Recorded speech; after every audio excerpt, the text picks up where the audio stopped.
Here's a temple that most people forget, not because it's less sacred, but because it's the hardest to reach, hidden at 10,800 feet, surrounded by glaciers and silence. This is Yamunotri, the source of the Yamuna river and the quietest pilgrimage in the Char Dhams. While everyone talks about Kedarnath and Badrinath, Yamunotri remains in the shadows, almost intentionally, as if it's waiting for those who truly seek it. The story of Yamuna begins with the sun. Surya, the sun god, had a daughter, Yami. She was born from his consort, Sanjana, and like her father, she carried light. But unlike fire, her nature was cool, gentle, nurturing. She became the goddess Yamuna, and her brother was Yama, the god of death. Strange, isn't it, that the goddess of a life-giving river is the sister of death itself? But that's exactly why Yamuna is so powerful. She represents balance, life and death, flow and stillness, beginnings and endings. And there's an ancient belief that if you bathe in Yamuna on a specific day, you're freed from the fear of untimely death, because Yama promised his sister that anyone who honors her will be protected. Yamunotri temple is small, almost humble compared to the others. No grand architecture, no towering gates, just stone, prayer flags, and devotion. The deity inside is not elaborate. It's simple, a black marble idol of goddess Yamuna, and yet the energy here is different, calmer, less crowded, more intimate. People don't come here to be seen.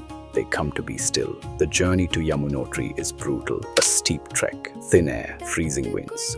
But those who make it say it's worth every step, because this is not just a pilgrimage.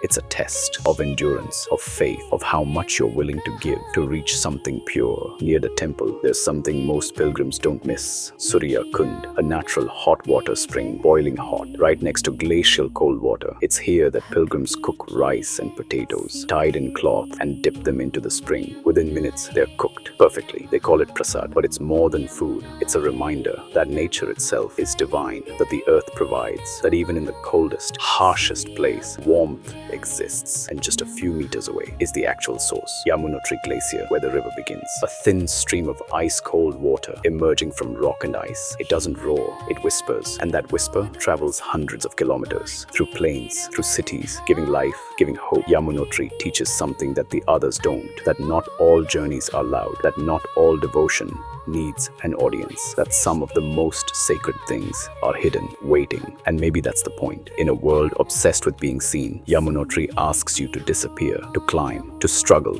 to arrive, not for a photo, not for proof, but because something inside you needed to be here, because silence has answers too, because sometimes the quietest places hold the deepest truths. Yamunotri is not just a temple, it's a lesson in humility, a reminder that some things are earned, that devotion isn't always easy, and that the goddess who nurtures life also teaches us how to let go.